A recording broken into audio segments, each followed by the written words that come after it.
It is Locked On Jazz for the 19th of December. The Jazz are in Atlanta, and they've got a fighting Hawks team that seems to be a mess. Plus, it's a Thursday live edition, so we'll be taking your questions, your thoughts, all coming to you from Atlanta. It's Locked On Jazz. Pow! How are you? Thanks for stopping by. Thanks for joining us live. This is Locked On Jazz, your daily podcast on the Utah Jazz, giving you insight, expertise, geeky numbers, hopefully making it a lot more fun for you to be a Jazz fan each and every day. Thanks so much for stopping by. I look forward to talking with you, getting your thoughts, your comments on this one. The Jazz got to Atlanta yesterday, and so we get ready to take on the Atlanta Hawks. Today's show is coming to you live on Periscope, should be at least, Periscope. Also coming to you live on Facebook, on YouTube, on Twitch, and on all the platforms. Locked On Sports on Facebook and Locked On Live. YouTube, it's coming to you on Locked On Live. Twitch, Locked On Live. And, no sound, says somebody. That's not right. Scarlett is what it's supposed to be coming in from. Check, check, check. I think you're supposed to have sound. I think everyone else has sound. Brandon Whiteside, one of our all-time stalwarts, says he's not getting sound, but I see sound coming in on my feed. Is anyone else having that problem? Let's check with the group. Brandon is on Facebook, but I've got all my levels checked. I've actually screwed this up enough times that I'm actually getting somewhat better at actually doing it correctly, I think. We'll see. I don't want Brandon to be without sound, though. All right, let's talk about all right, everyone's got sound. Thank you very much. It's all Brandon, you're the one without ears today. Sorry, bud. Thanks, guys, for everybody chiming in on that. All right, let's get the questions rolling. Let me touch on a few things so far. And so the Jazz without Mike Conley now. And this, I mean, it has been stunning so far this year. We've talked about it so much more. And so many times I feel like we're kind of ad nauseum on it. But when we have Bogdanovich, Mitchell, and Conley on the floor this year, we've been amazing. When we've taken one of them off the floor, we've been a little less amazing. And we're beginning to hopefully figure it out, but you could just see the difference the other night when you had Mike Conley as part of the rotation and you had the ability to have that depth, how different we look as a basketball team. And now we head in to a bunch of games where, frankly, we need to win, at least the next two, and we're doing it a little limited because when Mike Conley is off the floor, we have not been able to score as well as you might like, and when we really suddenly, take some of our guys off the floor, we've seen what happens. And I don't know the answer for what what the Jazz should do here. We've gone through it a million times. I'm not a believer right now that I think that there's one guy at fault off that bench. And so that if you replace one guy, that somehow that would solve everything. I'm not really there. I don't really believe that. So I don't think there's a scapegoat here. I just think that collection of players hasn't worked well together. When you had Conley the other day, you were able to do so many other things. When you have Conley, Donovan, and Bogdanovich, we're plus 11 per 100 possessions. Our offense is in the 94th percentile, 117. That's the craziest part about this season so far. And that is that it is actually kind of exactly what we thought they were going to be. Everyone, they're so disappointing. You know what? Actually, the guys we were excited about have not been disappointing at all. When we talked about this team, we just didn't talk about that second unit. We thought it'd be fine. We've talked all these years for 3 through 12 depth and what the value is, and then we didn't have it, and we just kind of dismissed it. My bad. I'm sorry. But I think that's true. When Bojan and Donovan are on the floor and no Mike Conley, we're minus 3.1. Our offense slides to a 110. And the scary thing on that, by the way, is that's with us shooting lights out. Our turnover rate is way too high of that lineup. It's 18%. Our offensive rebounding rate is way too low at 23%. Not that Mike's going to go get offensive rebounds. And so with Mike Conley off the floor, Bojan and Donovan on, we're shooting as well as any team in the NBA, and we're still only in the 61st percentile offensively, and then defensively we're not very good. And then this is where it gets scary. You take Donovan off the floor, so now when we have Donovan off the floor, and you probably want to keep Bojan on the floor in those minutes as your other scorer with Mike gone, all of a sudden our offense drops, or our overall, actually that's interesting, hadn't seen this before. When Bojan is on the court without Mike Conley and Donovan Mitchell, we are now great. That's fascinating. I wonder if Quinn tries this. In 192 possessions, I did not know this. I just stumbled on this. In 192 possessions, not very many, when Bojan is on the floor without Mike or without Donovan, we're plus 26. Wow. Now, those are almost all with Gobert. So it's not quite him with the bench unit. It's almost all him with Gobert. So it's not some great, darn it, it's not some great find that, oh, look, if you put Bojan with the bench, we're going to be okay. It's actually all with Gobert in there. If you put Donovan on the floor without Bogdanovich and without Conley, our offense slides to the 9th percentile. We've talked about that all year long. It's 101.7. We are hitting this Hawks team at a funky time. And the reason I say that is because they just got blown out in New York. I'm sure nightclubs in New York had something to do with on a young group. But then there was a bunch of articles written about them that there's, pressure in the locker room and tension and this and that. They may not be very good. I mean, they have lost, I think, 16 of their last 18. Without John Collins, who comes back on December 23rd, their offensive rating is a 117, thanks to Brad Rowland and Locked on Hawks for this great information. 22 losses, only 4 of them have been against non-playoff teams. So they're not probably as bad as they seem. So they're not as bad as they seem, having lost 16 of 18, and they're feisty because they just got blown out and because they just got embarrassed, and they're back home. So, you know what? I think this is going to be a tough one. The line's 6. I don't know where I would go on that. I'm not allowed to say or do it anyway. So, but it's an interesting. I think this one could be tougher. And Trae Young's not Royce O'Neal's strength defensively is being physical with guys. When you're playing someone like Trae Young, who's so shifty, then I don't know that Royce O'Neal can have the same impact he does when he's physical on someone. That's his defensive strength, is when he's physical. You might play Joe on Trae Young, which sounds counterintuitive because of his length, and just try to take away his angles. But this is not, they're limited. They're so young. Aren't these cute little espresso cups they have for us in our hotel room? Pretty nice, huh? Beautiful curtains behind me, too. I know. Okay, if you are just listening on audio, you're like, what just happened? Squirrel. Woo! ADD boy. Stay focused. If you're watching it live, you kind of have an idea of what just happened. I took a sip of espresso. I showed you the cup, and I commented on how gray my background is behind me. It absolutely looks terrible, but I didn't really know what to do. There's not like a great – I don't have a good view.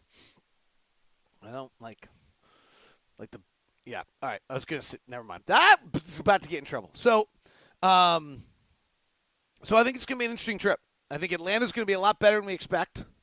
They're limited. I mean, they're playing Jabari as the starting 4, and he's struggling. The other one that just strikes me, by the way, having played Orlando the other night and playing Jabari tonight, and obviously Jabari is – at least seems to be that his career got derailed by injuries. But I think there's still some question of, what he was going to be anyway. Do you remember, everyone in the world tanking for that draft? The 2014 draft is the draft that, everybody was purposely losing for so they could get it. And it was supposed to – and I was all in, by the way, on how great this draft was. All in. I bought it hook, line, and sinker. The best three players of this draft so far, win share wise, have been Nikola Jokic, Clint Capella, me and my names today, and Dwight Powell. There have been 2 All-Stars out of the entire draft, Jokic and Embiid. Listen to this draft. This was the draft that, people lost games for on purpose to go get because there were franchise-changing players.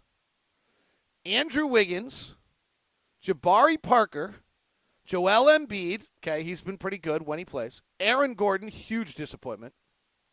And I just watched him again the other night. I don't know who he is. Dante Exum, Marcus Smart, probably turning out to be pretty good, but 6th pick of a draft. And still can't shoot, right? He's a career 37% shooter from the field and 31% from 3. Julius Randle on his whatever amount of teams he's on. Nick Stauskas, not sure he's in the league. Noah Vonleh is in the league as a backup in maybe Minnesota, not playing. Elfrid Payton. It's like everybody's just on the Knicks. Doug McDermott, Dario Saric, Zach LaVine at 13. TJ Warren's been okay in Indiana. Adrian Payne, I think, is out of the league. Yusuf Nurkic is hurt. James Young, I think, is out of the league. Tyler Ennis might be out of the league. Gary Harris was 19. Bruno Caboclo is back in the league, has only played 86 games. Mitch McGary's out of the league. Jordan Adams. Rodney Hood, great pick by the Jazz on this draft. Shabazz Napier at 24. Clint Capella, 25. P.J. Harrison, 26. Bogdan Bogdanovic at 27, and it's been great for Sacramento, originally drafted by Phoenix. C.J. Wilcox, Josh Huestis, Kyle Anderson, and then the steal was Nikola Jokic at 41. A lot of these other guys, Spencer Dinwiddie was taken 38 in that draft. It's actually turning out to be pretty good. What a wild turn, right? We all thought that draft was going to be the end-all of all drafts. Today's show is brought to you in part by Intercap Lending. Steve Carter and Intercap are your official loan officers of the Locked On Jazz podcast. The reviews on Steve Carter are awesome, whether it's Jason Shepard, who I've shared with you, who went to Steve Carter, whether it's any of our other numerous Locked On Jazz people. It's so great because the reviews all come back the exact same way every single time. That Steve Carter went above and beyond. And that's what I experienced, and I'm not going to lie. I was a little nervous already. He's trying to get a client. He wants us to do advertising for him. I wonder if this – well, it's been 2.5 years now. It's abundantly clear to me that none of that is because I was anyone different. Steve Carter treats every single person like that. That is what makes it so great. Intercap Lending is a nimble company. Josh Romney brought it to Utah. It's a long-time lending company. You do not have to only be in Utah, by the way. Steve Carter can help you outside of the state as well, which is really a super opportunity for you. Intercap Lending, they do a great job, whether it's their app or their using of technology, but most of all, what they're all about is getting deals done and the customer service that they have. Give Steve Carter a call, 385-800-8528. That's 385-800-8528. Intercap Lending, NMLS number 190465, intercaplending.com. All right, let's go to your questions. Hear what you have to say today. I'm going to go backwards. Azir from Sri Lanka. I'm the biggest Jazz fan in the world, David. Sri Lanka. Check it in. Love it. Nice to see you. How was our transition defense from last year compared to this year? It's just been much worse this year, and it's been bad month by month. It's really surprising. It's the key to everything that we need to fix. If you look at us month by month, I'm checking for those who can see it. I have sent a text message, I think, to Boone the other day that had the numbers on it. So let me pull it up for you quickly and find it for you. Here is our month by month. October, we allowed 12.6 transition opportunities. November, we allowed 16.6 transition opportunities. December, we've allowed 18.7 transition opportunities. So 13 to 17 to 19. We've got to cut that number down. When we weren't good at it against Orlando the other night either. Brandon Whiteside, who has volume now. I'm a big Exum fan, but it seems like he isn't going to get out on the court. Can we trade him for a stretch power forward like Jabari for our bench? I don't know if we can trade Dante Exum at $11 million or $9 million, I think it is, or $9 or $10 million with another year left, I think, on it, maybe. Is there another year left on it? They'd like to get Dante on the court. I think he'll get the opportunity. I think it'll open up. I just don't know how. Like, frankly, Moutier's playing pretty well, and it's almost as much as the Jazz tried every other approach, which was to not have Dante be blocked by Moutier. It's hard to get Dante on the court unless you're taking Moutier off the court. So I think that's kind of prohibiting Dante from getting on the court a little bit. I also just think Dante, needs more time. Like, even, he's really working hard with Jeff Watkinson in practice and doing all the things you're supposed to do. And I think that when you're going to hopefully see him, there's little areas, I can't really comment on what they are, but that aren't quite right now. And when those start to happen in practice, I think you'll know that he ends up trying to get more time on the floor. Craig wants to know from YouTube, how about Exum and Davis and a pick for Favors? Well, two things. One, we don't have a lot of picks to offer. Remember, we've traded our upcoming pick to Memphis, and then that's got protections on it, so it limits what you can do in the future. One of the things that's hard about our roster build right now is I think rightfully the front office moved a bunch of our picks. But when you move a bunch of our picks and you don't have young players to play those 12 or 14 minutes in their early ages of their career, so you have to go get veterans to do that, and that's what's been difficult for the Jazz to be able to figure that out. And then the other part of that is actually we cannot trade for Derek Favors because we traded him. Remember, we did Derek a favor. We traded Derek so that he could keep his salary rather than and so then he went to New Orleans on a trade. So he would have to be traded by New Orleans, released by somebody, and then he could come back. Or he can just come back next year in the offseason. But for it to be this season, Favors would have to be traded by New Orleans, which I think's got a possibility, and then released, which is not a possibility. So that's how it works. Is it time to give Tony Bradley minutes? He's clearly a better pick-and-roll guy and, frankly, has rebounded just as well as Ed Davis. I would guess they're discussing it. It's not, these are humans. Ed Davis is coming off an injury, and so you don't want to quit on him. It's not one of those things where you can say, hey, guess what, Ed? We're going to just go play Tony for the next 10 games and see how he does. So it's a little more, it's the locker room. It's complicated. It's all of those things that, we want to make it fantasy. But I'll bet that conversation is taking place. I think Tony played well. He's a little bigger and wider, so he takes up a little bit more space. He is a better pick-and-roll offensive player, and we're having a hard time scoring in that second unit. Tony just has moments, I think, which maybe in the big picture aren't as bad as it is perceived because statistically it's not that big a deal. But he has moments where he looks really bad, and I think it's a sign of youth or just some not having played a lot. He really hasn't played very much at all other than G League. He's been very valuable to have in the G League, but hasn't played. And I think those moments make everyone a little uncomfortable that you're not sure what you're going to get next, whereas there's a little bit of a comfort level. You know exactly what you're going to get next with Ed. I don't know. I mean, I made that up, but it's kind of how I feel about it. But I think you're right, Riley. I think that they're probably talking about that a little bit. Eric, how do we go about improving the bench? We don't seem to have the assets to get a player that will make a huge difference. Davis, Green, Exum won't get us much. No, I think trying to make a trade in a landscape that doesn't have a free agent class so people aren't looking for expiring contracts, doesn't have we don't have pick assets to move. I think it's going to be very hard for the front office. Now, understanding it's very hard, they've been amazingly creative and gotten things done in the past. So I don't want to say I don't think they can do it. I just think we had better understand how difficult a landscape it is for them to try to make a deal right now. And I think that's particularly worth kind of noting as we try to rebuild. So it's going to have to be trying to find some combination of players to get things done. I'll tell you what, I have no idea. I got the injury report last night. Maybe I misread it. I got the injury report last night. It had Mike Conley on it. It didn't have Jarrell Brantley in the G League, which I thought was strange because they're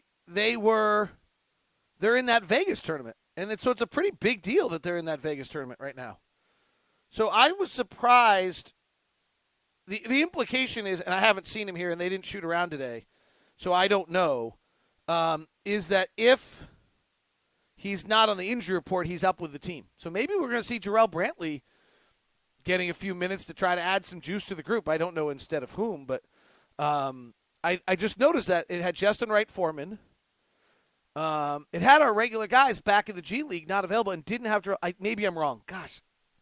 And I couldn't just find it. I tried to find that. It might have been on Twitter.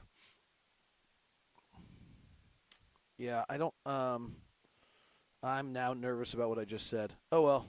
If I'm wrong, I apologize. I did not mean it to be. I just I can only find my itineraries and not maybe it probably came via the injury report via Twitter. Anyway, I'm really derailing the show right now. Here it was, injury report. Juwan Morgan, Nigel Williams-Goss, Justin Wright Foreman, all on G League assignment. Mia One and Jarrell Brantley not on G League assignment while the team's in Vegas for that big showcase, which is worth a bunch of money. I thought that was interesting. I don't have any idea if they're going to play, but I just thought that was interesting that they're on the road trip with us because that showcase is going on in Vegas, which is worth a bunch of money for the players and like $100,000, and I thought they might win it.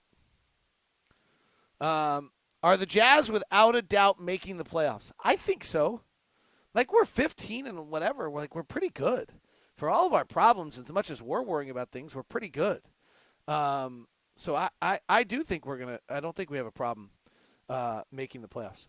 Today's show, as derailed as it might be, is brought to you by my good friend Rob Thomas. No, that's not true, people. Rob Taylor of Shamrock Auto out in Pleasant Grove. If you are new to the show and don't know the whole story on this, Rob has been with us for a long time, and I always call him by the wrong name and name him the lead singer of Matchbox 20 instead of Rob Taylor. Rob's a great guy, big biker, cyclist, listens to the show all the time. And then the fun part about Rob is that he just had a vision. It's like, you know what? I don't like the way a bunch of things are being done when I go buy a car, so I'm going to open a new car dealership. I'm going to work myself mostly on cars that are 6 to 12 months old, 5 to 20,000 miles. We're going to be out here in Pleasant Grove. We're going to have better cars, no drama, no hassle, great pricing, and we'll get you in any truck or sedan. I asked him what his favorite customer is. He said it's the ones who either call me ahead of time and ask for what I can go, if I can go find them something, or the ones who come from out of state because they've used this before and they like us so much. They're the Utah assault vehicles, the Suburbans, the Yukons, the big SUVs are what he specializes in, but he can also get you sedans or whatever you need. The reviews on Cars.com and everywhere else are just fabulous. So make sure you go give Rob a call today. Rob Taylor, Shamrock Auto, 801-319-2250. They're located out in Pleasant Grove. You can stop by, get a great experience if you're looking for a used car. They specialize in all the things I've talked about, but he can go get you whatever you want. 801-319-2250. That's 801-319-2250. Reminder, breakingtea.com/lockedon if you need that last second Joe Ingles shirt or something of the sort. Eugene says, I love the paintings in the hotels back in the day. There's a good one actually here. Let's see if we can flip this. I don't know if you're going to be able to see it. I could screw up the whole broadcast here. Let's see. Oh, there it is. Isn't that cool? That's actually the good painting for the right there. Okay. Yeah, we used to do hotel art. I find hotel art funny. Like, someone gets paid lots of money for hotel art. Like, there's somebody whose job it is, and they're going to make the right feel for everything. That one's kind of cool. Like, it's got some different elements to it. It's better than some others, so congratulations. Has Quinn tried subbing Boyan out early and cycling him back with the second unit? Did you say Boyan with the bench has respectable lineup numbers? That is probably the one they haven't tried yet. That's the one that's not that they have. So maybe we'll see that. I think he was heading toward having Mike Conley playing with the bench unit. Now Mike's out for a while. From Coney Dog, Dennis Lindsay can figure it all out. He has so far every time. He and Justin will work at it and get it done, I'm sure. Do you think the Jazz will be in the trade market for a point guard, especially in light of Conley's injury or re-injury? I don't think so, but my viewpoint, if Mike Conley just doesn't come around, it's just not going to work. Like, I hate to, and maybe that's too, I hate just to throw in the towel on that like that, but if you spend $30 million, trade 2 first-round draft picks, and bring in a guy, and then we missed, and his body's broken, and his hamstrings can't play, and he's just not ready, then I don't think there's a team in the history of the game who's lost a $30 million player that was able to pull it together. So if that's frankly, I hadn't thought about it this way, but if you were to tell me when the season started that on December 19th, Mike Conley would play the number of games he's played so far and be shooting what he's shooting, and our record would be what it is, I don't think I would have believed you. Right? We're underachieving the way we play to what our expectations were, but we might be overachieving considering some of the aspect of things we've gotten so far. I'm still kind of believe that Mike Conley's going to be okay. He's just was too good last year for it to all fall apart. Now, aging is real, and it happens fast, and hamstrings are tough. Chris Paul's hamstring track record is kind of brutal. It's every 5 months, right? You're just kind of a ticking time bomb. I don't know if we're there. Hopefully we're not there with Mike. From Skylar on Facebook, Bogey seems to be turnover prone when he's coming off screens and is slowing down to get his defender on his back. It isn't attacking the basket at full speed. What is the big counter for him at this point? It seems both defenders stick on him, and he doesn't look like he has clear space to pass it to the screener. But nonetheless, Bogey is a killer. I do think the Jazz are probably pushing Boyan beyond some of his skill sets of what he's used in the past. His move in Indiana was an isolation where he went at you, and then the minute he didn't feel comfortable, he just turned his back and kind of bumped and backed you down into a turnaround mid-range post play. Quinn's really having him come off that pin down, coming downhill. It does seem to make him a bit more turnover-prone, Skylar. I think that's fair. He's not really a passer, and I think teams know that, and so I think they suck in on him when he comes in on that. I think the first team that did that was Toronto and caused us a lot of problems with that. So I think Skylar, I think you're dead on it, and I think that's going to be the downside of a pretty awesome player. Do you think placing Ingles and O'Neal on the bench, maybe inserting a player like Green into the lineup would benefit us? So Jeff Green becomes your starting power forward? That's what he did a lot 2 years ago. He's done it a lot. He's a former number 5 pick at the draft. He's not. He's been a starter, so that's maybe. I get nervous about blowing up the starting unit that's been so great, right? Like, we have one thing right now that's great, and you go try to fight all your things that aren't right, and by breaking up what's great, and then you end up with nothing that's great. I'm not sure I love that scenario. That's kind of the hesitation you're hearing, just philosophically. But in this case, maybe that's the right answer. Lynn Sanders says, why don't we trade Exum? Would anyone want him? I don't know what the market is for Dante. I still think that there's a hope that Dante's going to get rolling and that be able to contribute and find his groove. I think the amount of injuries he's had is obviously, we know, derailed him, but I also think this specifically has been a little bit of a harder comeback just confidence-wise and psychologically, and there just aren't a lot of minutes to be played. 5 years ago when we weren't very good, you could have just rolled him out there for 25, 30 minutes. If he's on Atlanta, you just play him 25 minutes and get him back. And I think that, in that sense, we don't have the opportunity for him. Joshua McGrath from Facebook says, make your bed. Jeez. Okay, 2 things here. One, I didn't think I was showing my bed, but somebody wanted the pictures. 2, I ain't sleeping in that bed tonight. Like, if I'm not sleeping, this is the important question of the day. We leave tonight after the game. We go to Charlotte. If I'm not sleeping in the bed tonight, do I need to make it so that it can be remade by the housekeeping crew that comes in for the next guest? I think not. I think that is a waste of time. What do you think it would take to get a player like DJ Augustine? I think a player like him and Young would be a good fit here. I wonder who Young is. So here's the thing on DJ Augustine. Like, I think this is great. This is a great conversation. We'll close on this conversation.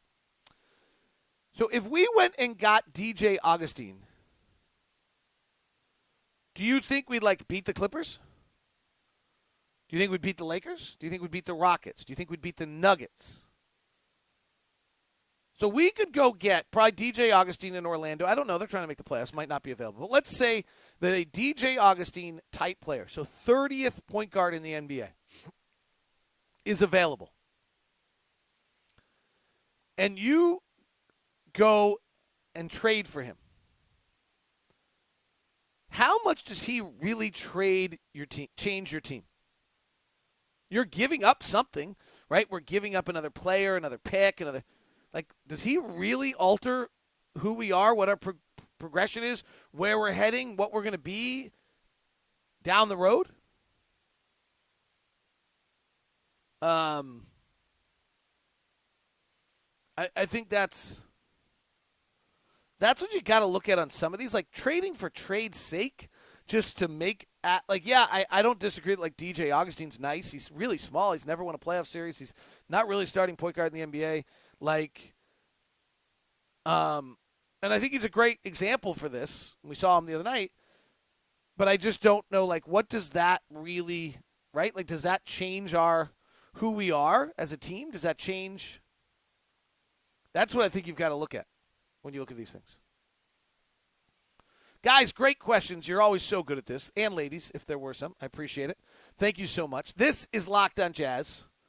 Coming to you from Atlanta. Beautiful hotel art and an unmade bed. Hope you have a great day. Thanks so much for tuning in. Locked on NBA today is me and Ben Golliver. So tell your smart device to play